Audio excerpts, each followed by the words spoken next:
desde Vergara y para todo el mundo. Una radio con propósito. Una radio con visión. Una radio para todos. El Libertador, 1210 AM.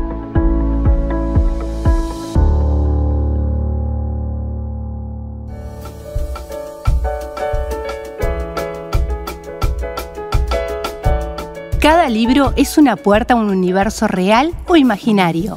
Cada autor un creador, un artífice, un mago. Libros, autores, lugares e historias los descubrirás en Para viajar lejos.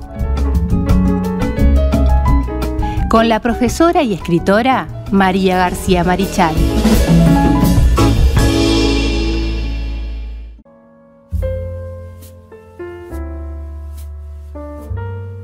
Continuamos en punto de partida aquí para 1210 AM Radio El Libertador y aquellos que nos sintonizan a través de la web del www.ellibertador.com.uy o por las distintas plataformas donde se pueden encontrar radios online. Ahí pueden buscar El Libertador de Vergara 33. Y desde este rincón del país entonces tenemos para viajar lejos y viajamos lejos y recorremos el mundo a través de la literatura y le damos la bienvenida a María García Marichal. ¿Cómo estás? Muy bien, Carlos, feliz como siempre. ¡Qué apertura! ¿Qué te parece? Es como falta la alfombra roja, pero ¿sabes lo que es? Muchas gracias por recibirme, feliz de estar acá contigo y con la audiencia. Bueno, un gusto que estés con nosotros siempre para desasnarnos, como siempre digo, es para que ya estoy adoptando. El verbo desasnar me encanta. Yo me desasno, porque además es reflexivo. O no, puede ser no reflexivo también. Yo desasno, tú desasnas. Sí, puede ser también. Bueno, ¿Puedo recomendar algo? Por supuesto. Que bajen la aplicación gratuita del diccionario de la RAE al teléfono, los que tienen teléfono celular o a la computadora. Mira. Bajen, que está siempre actualizada al año. Bien. Es gratuita, hay que buscarla, que es gratuita. Tienen que entrar en la página de la RAE, buscar aplicación gratuita para teléfono. Es una app. Y bueno, y allí tenés, cuando por ejemplo hablas de un verbo, no solo te da la definición, sino que además en todos los modos y todos los tiempos, cómo se conjuga el participio, el gerundio, todo lo que se te ocurre. Muy linda, yo la uso muchísimo, la aplicación del teléfono, y es gratuita. Bien, perfecto. Perdón. Buena recomendación. Para mí aquellos que escriben, aunque sea un texto, es bueno escribir y escribir bien, ¿no? Por supuesto que sí. Expresarse bien, con las palabras correctas. Bueno, también a través de las redes sociales nos pueden encontrar en Facebook, Twitter, Instagram y YouTube, donde están todos nuestros contenidos y a todas aquellas personas que nos ven dentro y fuera del país. 091 99 1210, la forma de comunicarse, tanto por Telegram como también por WhatsApp. Si está fuera del país, más 598 091 99 1210 el número entonces para poder comunicarse con nosotros. Y hoy estamos entre camaradas y vamos a ver un autor muy, muy particular. Vamos a ver Alexandre Dumas. Pero vamos a llamarlo en castellano. Sí. Alejandro Dumas. El autor nada menos que de los Tres Mosqueteros, El Conde de Montecristo, Las Memorias de D'Artagnan. Realmente un gran dios. Sí. Alejandro Dumas padre, porque después está Alejandro Dumas hijo, el autor de La Dama de las Camelias. Claro, un gran escritor también, con el tiempo lo vamos a conocer, a dar a conocer a quienes no lo conocen, pero es el autor de La Dama de las Camelias. Así que era una familia de escritores. Bueno, ahora vamos a conocerlo entonces. Vamos a conocer un poquito a Alexandre Dumas David de Pelletier. Se llamaba así. Nació el 24 de julio de 1802 en Villers-Cotterêts, en Francia, y murió en Pise, también en Francia, el 5 de diciembre de 1870. Fue novelista y dramaturgo. Era hijo de un general del ejército francés que dejó prácticamente en la ruina a su familia cuando murió en 1806, pobrecito, y tuvo que abandonar sus estudios pronto, o sea que fue principalmente un autodidacta, porque los hermanos Dumas tuvieron que salir a trabajar. Llegó a París en 1823, tras una primera experiencia como pasante de abogado, deseando ser escritor, soñando ser un escritor, tratando de conocer escritores famosos para que le permitieran además hacerse el camino. Encontró un puesto excelente para eso, como escribiente para el duque de Orleans. Entonces, claro, estamos hablando de la realeza pura y dura, Y estamos hablando incluso de candidatos a al trono. Entonces estaba más que bien, digamos, fundamentado, estaba bien apoyado, ¿no? Como escribiente del duque de Orleans. Esa recomendación se la dio el general Foix, que conocía a su padre. Entonces, en forma autodidacta pudo leer mucho, porque por supuesto que el duque de Orleans tenía trabajo para hacer, pero podía tener mucho tiempo libre cuando se iba de campaña. Entonces, le dio posibilidades de escribir mucho a Alejandro Dumas. Eso fue excelente. Estamos hablando, claro... Y si en un lugar había libros y cosas... Imagínate las bibliotecas que podía haber en los palacios. Imagínate. Por otra parte, estamos hablando de un hombre que nació en 1802. Estamos hablando de la primera mitad del siglo XIX. Un momento en el cual leer, escribir, hacer música, ejecutar música, aprender... estaba todo muy... Sí, muy relacionado a la burguesía y a la nobleza, pero de todas maneras se estaba empezando a difundir. Estaba llegando a otros espacios y a otras personas. Desde 1825 empezó a editar poemas y relatos largos. Presentaba vaudevilles en teatro, o sea, teatros de variedades, ¿no? Pequeñas obras, musicales. O sea, ya le gustaba mucho también el teatro a Alejandro Dumas. Pero el verdadero inicio de su carrera como dramaturgo fue en 1829, cuando escribió Enrique III y su corte. Esta fue la primera manifestación de la literatura romántica llevada al teatro. Se adelantó un año a Hernani. ¿Te acordás de Víctor Hugo? Que habíamos hablado de que Hernani era una obra fundamental del romanticismo. Víctor Hugo es la figura, claro, sí, digamos, por antonomasia del romanticismo francés. Bueno, él se adelanta un año, Alejandro Dumas, a Hernani. Antony, de 1831, marcó los principios de una etapa de creación de dramas, tragedias, tragicomedias, melodramas, siempre buscando la exaltación de la historia y de la sociedad francesa. O sea, estaba, claro, no nos olvidemos que además trabajaba para el duque de Orleans. Entonces, lógicamente, había, además de un compromiso personal, había un compromiso con su jefe, ¿no? Entonces trata de alguna manera bueno, para permanecer en mi cargo está bueno resaltar la historia, pero además era muy patriota. Era un gran admirador de Walter Scott, de quien vamos a hablar en otra oportunidad. Entonces, Walter Scott escribió novelas históricas. Y a partir de 1832, él también escribió novelas históricas, Alejandro Dumas. El género estaba en auge en ese momento, principalmente porque se publicaba en periódicos por capítulos. Entonces las novelas históricas podían llegar a mucha más gente. Es lo que yo te decía recién. Había una especie de amplitud. Comenzaba a expandirse desde la burguesía y la nobleza hacia el pueblo, mediante los periódicos. Porque se entregaban por capítulos. Entonces la gente compraba el periódico, después se lo prestaba a uno, se lo prestaba al otro. Y hay una expansión de la cultura interesantísima en esta etapa del siglo XIX. Sus primeras novelas no tuvieron mucho éxito, pero en 1844 aparece Los Tres Mosqueteros. Cuando aparecen Los Tres Mosqueteros fue un salto a la fama, no solamente en Francia, en toda Europa y posteriormente en América también y en el resto del mundo más adelante. Fue así como una especie de explosión en Los Tres Mosqueteros. Entraba tanto dinero, que se hizo rico de la noche a la mañana. Wow. Fue impresionante. Viste que algunos no llegan a... Y a algunos es impresionante. Le pasó que no pudo mantener ese tren. A muchas personas les pasa que no saben manejar eso, y a Alejandro Dumas le pasó. Trabajaba día y noche, porque claro, como tuvo tanto éxito, lo motivaron a escribir más. Entonces, por ejemplo, allí aparecen los primeros secretarios que escriben para el escritor. Ya habría, pero seguramente él es el que ya se conoce que tenía secretarios que escribían para él, y después él hacía, por supuesto, unificaba la obra, corregía, amoldaba. Uno de ellos fue el historiador Auguste Maquet, muy conocido, con quien trabajó de 1839 a 1851. Llegó a producir 80 novelas. Claro, no todas son magníficas, como Los Tres Mosqueteros, El Conde de Montecristo.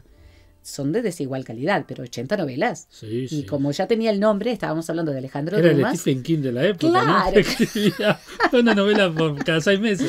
Claro, escúchame, además tenía quien le ayudara. ¿Cómo no iba a escribir? Era como el Stephen King de la época, claro que sí. La mayoría de estas novelas son históricas o de aventuras, por supuesto, ¿no? Como Los Tres Mosqueteros. La más destacada a nivel, digamos, literario, pero vamos a hablar un poquito acerca de la, ¿cómo podríamos decir?, de la esencia literaria de Alejandro Dumas, es El Conde de Montecristo, que fue la más destacada de todas. No tienen profundidad psicológica ni tienen un valor literario que vos decís, ¡guau, qué autor impresionante! Lo que tienen es una intriga y una trama tan espectacular, tan espectaculares, y un diálogo tan fluido y tan creíble dentro de lo que es la novela, que se te hace estupendo leerla. Se hace un gozo leer una novela de Alejandro Dumas. Entonces, no está en la profundidad literaria, ni en la psicología del personaje, ni en el drama. Está en la intriga y en la historia en sí misma. Lo que lo hizo magníficamente conocido a nivel mundial, y lo hace un lector que, escúchame, esto se lo regaló mi hijo a mi esposo. Es decir, seguimos leyendo a Alejandro Dumas y releyéndolo. Y es un librito regularcito, con una letra bastante chiquita. Sí. Entonces allí es lo que radica en eso, en la intriga, la historia, la aventura, la acción y los diálogos sumamente fluidos. Tenía tal vitalidad Alejandro Dumas que probó todos los géneros: la poesía, la dramaturgia, la novela histórica, la novela propiamente dicha, bueno, lo que te puedas imaginar, ensayos. Los ensayos, según, yo no leí ninguno de ellos, pero según los críticos no son muy buenos. Sí hizo excelentes crónicas de viaje. Impresiones de viaje de 1835 a 1859 las escribió mientras viajaba.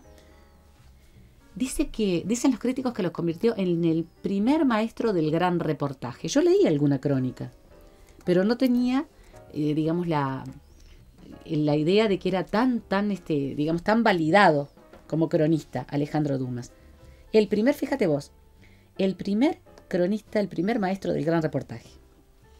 Estuvo un poco allí metido en la política, fue nombrado capitán de la Guardia Nacional de París, se enemistó con Luis Felipe de Orleans y tras un escándalo que hubo en las Tullerías, en el palacio de Tuileries, rechazó al nuevo régimen. Entonces Napoleón III lo empezó a perseguir. Siempre lo estaba de alguna manera limitando, siempre lo estaba acosando.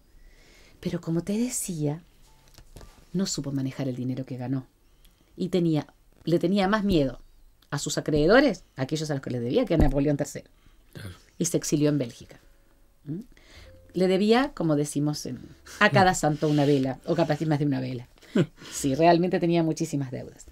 Regresó a Francia a fines de 1853, fundó una revista satírica, El Mosquetero, justamente, que se transformó unos años después en El Montecristo. O sea, buscó de alguna manera que identificaran estas revistas con sus obras más famosas, claro. ¿No?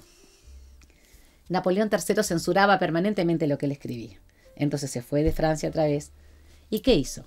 Se hizo amigo de Giuseppe Garibaldi, que estaba en Sicilia, justamente en esa época, acá que estamos hablando de la reunificación de Italia, etc. Compró armas para Garibaldi, se instaló en Nápoles, donde Garibaldi lo nombró conservador del museo. Se enemistó con Francesco Samperini, que era el cardenal en ese momento. Los italianos lo expulsaron. Se fue para París. Bueno, y los últimos años, pobrecito, vivió porque lo mantuvieron sus hijos, Alejandro Dumas hijo, y Madame Petel, que era su hija. Lo mantuvieron porque estaba absolutamente arruinado. O sea, no supo manejar esa inmensa fortuna que entró en su vida. Él decía que había escrito 1200 obras. Exageraba. Pero 300 libros y muchísimos artículos y muchas crónicas sí debe haber escrito. Pero yo te voy a contar algo antes de leer nada de Alejandro Dumas, antes de leer algo de Los Tres Mosqueteros, que escribió un libro que se llama Montevideo o la Nueva Troya. Ah, mira. Sí. Montevideo ou une nouvelle Troye. Montevideo, la Nueva Troya, es una novela de 1850 de Alejandro Dumas padre. Es sobre la Guerra Grande. Vos fijate lo que hizo, ¿no? Los presidentes uruguayos, Manuel Oribe buscó, indagó y después inventó lo que se le ocurrió. Entonces, los presidentes Manuel Oribe y Fructuoso Rivera se disputan el dominio. Claro, en ese aspecto estaban hablando, pero había otras connotaciones históricas que él no las tenía. Sí. El nombre de la novela establece un paralelismo entre la guerra de Troya y la guerra grande en Montevideo. Vos imaginate esto, ¿no? Es un resumen de la historia del Uruguay, de la colonización hasta la guerra civil. José Artigas, Juan Manuel de Rosas, Facundo Quiroga, Bernardino Rivadavia o Giuseppe Garibaldi son aquí tratados como personajes literarios. O sea, no indagó nada acerca de sus personalidades, sino que él creó novela histórica, pero él aclara que él fantasea con lo que él investigó sobre Montevideo, sobre la historia del territorio y sobre sus personajes. Dumas, por ejemplo, describe a Rosas y Artigas como bárbaros, ¿no? Y Montevideo como una fuente de civilización. Montevideo sería, digamos, la fuente de civilización de toda la región. Yo me siento orgullosa igual de que Alejandro Dumas haya escrito Montevideo en la Nueva Troya. Hay una dicotomía similar entre civilización y barbarie en el Facundo de Domingo Faustino Sarmiento, de quien vamos a hablar en otro momento. No es muy simpático, pero tenemos que hablar de todos los escritores. Describe a Rosas como un cobarde que evitó involucrarse en la guerra de la independencia y apoya a Oribe. Montevideo es una ciudad heroica. Vos sabés que yo lo busqué en las plataformas y no lo encontré. Tenemos que buscar. Cuando Dumas escribió la novela no había estado jamás en el Uruguay y no conocía de primera mano nada. Su trabajo se basó principalmente en los informes de un enviado uruguayo que vivía en París, Melchor Pacheco Lloves, quien vivió en París durante mucho tiempo para obtener el apoyo del gobierno de Francia y que por supuesto le contó la verdad que él, él veía desde su punto de vista. Claro. Entonces, basándose en eso y en lo que pudo averiguar a nivel geográfico, histórico de nuestro país, Alejandro Dumas escribió Montevideo. Es un gran dato. Decime si no. Vos sabés una cosa que no lo leí y que además no lo sabía. El otro día me lo dijo Hugo, mi esposo, que empecé a buscar. Yo la quiero tener esa novela, quiero leerla. Bueno, si alguien sabe, mándenos un mensajito. Háganlo saber, un por link, favor. algo para poder, tanto en los comentarios en YouTube como también al 091-99-1210 por Telegram o por WhatsApp. Nos mandan el link. Por favor, porque es muy importante conocer eso, porque además estamos hablando de Alejandro Dumas escribiendo sobre Uruguay, sobre nuestro personaje. Bueno, más allá de que lo hizo fue novelado, y él lo aclara. Él lo aclara, ¿no? Porque en ese aspecto era un hombre sumamente decente, es decir, no estaba inventando sino que hizo una novela. Sí, como la gran mayoría de las cosas que hizo. Exactamente, una novela donde aventura, todo, unos personajes muy particulares. Muy bien. ¿Puedo leer algo de los Tres Mosqueteros? Bueno, muy bien. Montevideo o la Nueva Troya. No se olviden, oyentes, amigos, Muy bien. Vamos a leer un poquitito para que nuestros oyentes así se enganchen. Es como un anzuelo. Estamos hablando del capítulo 1. Los tres presentes del padre de D'Artagnan. Además, yo no digo, ¿por qué se llaman los Tres Mosqueteros? En definitiva eran D'Artagnan y los tres mosqueteros, eran los cuatro, ¿verdad? Pero bueno, le puso a los Tres Mosqueteros. El primer lunes de abril de 1625, la villa de Meaux, donde vio la primera luz el autor del Romance de la Rosa, ofrecía un aspecto tal de revuelta que parecía que los hugonotes se hubiesen presentado ante ella para repetir los sucesos de La Rochelle. Algunos vecinos, al notar que sus mujeres se echaban a correr hacia la calle Mayor y al oír que los niños gritaban en el umbral de sus respectivas viviendas, se apresuraban a ponerse la coraza y, fortaleciendo su problemático valor con un mosquete o una partesana, se encaminaban al mesón del Franc Meunier, frente al cual se apiñaba una multitud ruidosa y llena de curiosidad que se iba engrosando por momentos. En aquel tiempo los pánicos eran frecuentes. Pocos días pasaban sin que esta o aquella población registrara en sus anales algún acontecimiento semejante. Los señores guerreaban entre sí, el rey combatía al cardenal y España hostilizaba al rey, y como si aquellas guerras sordas o públicas, latentes o manifiestas, fuesen poco, se añadían a ellas ladrones y mendigos, hugonotes y tahúres y lacayos que hacían la guerra a todo bicho viviente. Los vecinos siempre se armaban contra los ladrones, tahúres y lacayos, contra los señores y los hugonotes, alguna vez contra el rey, pero nunca contra el cardenal ni contra España. De esta costumbre resultó, pues, que en el susodicho primer lunes de abril de 1625, los vecinos, al oír el alboroto y no ver ni el guión amarillo y rojo ni la librea del duque de Richelieu, se encaminaron al mesón del Franc Meunier, donde todos y cada uno pudieron ver y conocer la causa de semejante tole-tole. Un mozo, pero dejen que antes se dio una plumada trace un retrato. Figúrense ustedes a Don Quijote a los 18 años. A Don Quijote sin coselete, loriga, ni martingala, con jubón de lana, azul en otro tiempo, que ahora había tomado un matiz indefinible entre de la hez del vino y el azul celeste. Tenía el susodicho mozo aguileño y moreno el rostro, abultado los pómulos, señal de astucia, los músculos maxilares excesivamente desarrollados, indicio infalible por el cual se conoce el gascón, aunque no lleve boina, y él la llevaba y adornada con una especie de pluma, y la nariz corva, pero de perfil correcto, aunque pecaba de grande para un adolescente y de pequeña para un hombre hecho y derecho.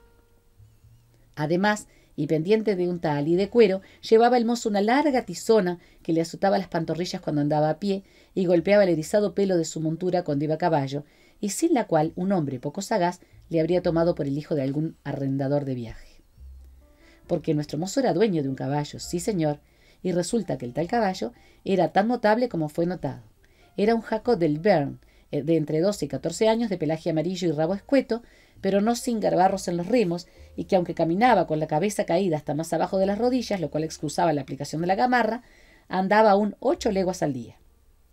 Por desgracia, las cualidades de aquel jaco estaban tan ocultas bajo su singular pelaje y su paso irregular, que en un tiempo en que no había quien no estuviese al cabo de la calle en achaques de caballos, su aparición en Mons, donde hacía un cuarto de hora que entrara por la puerta de Beaugency, produjo una sensación cuyo descrédito redundó en el del jinete.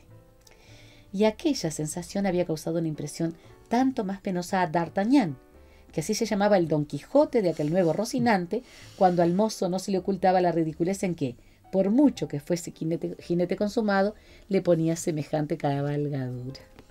Ahí presenta a D'Artagnan, allí empieza la aventura. Ahí empieza la aventura. Viste que lo compara con un joven Don Quijote, ¿no? Quijote. O sea, la carrera de D'Artagnan es una carrera muy una obra que fue ya de interpretación. Bueno, también hay libros para niños adaptados. Libros para niños, porque además es una obra que la puede leer toda la familia, porque es preciosa.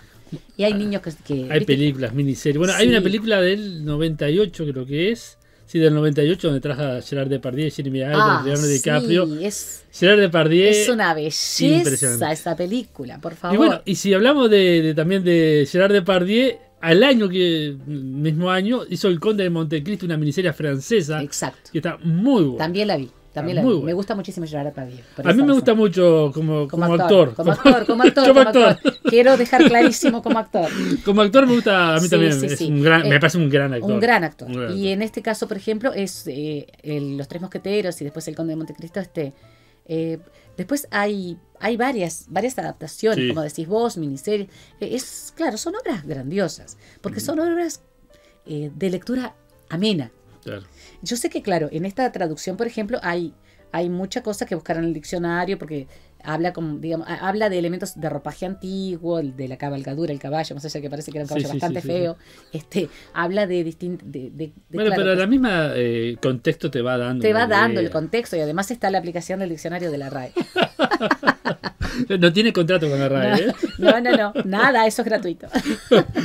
Bueno, María, gracias entonces por habernos acompañado y bueno, nos reencontramos. Sí, vengo con sorpresa la próxima, seguramente acompañada. Muy bien, muy bien. Sí, esperemos que sí. Hay unos cuantos ahí en lista para traer tenemos escritores que están, produciendo por primera vez sus obras y que seguramente hagamos una charla contigo acá si vos nos lo permitís. Por supuesto, claro que sí. Y bueno, también cuando venga el libro de ahí de Progreso, vamos a tener que presentarlo con Literatum, ni hablar, por supuesto que sí. Por supuesto. Bueno, gracias, María. A ti por estar y por la invitación, y a la audiencia un abrazo grande. Hasta la próxima.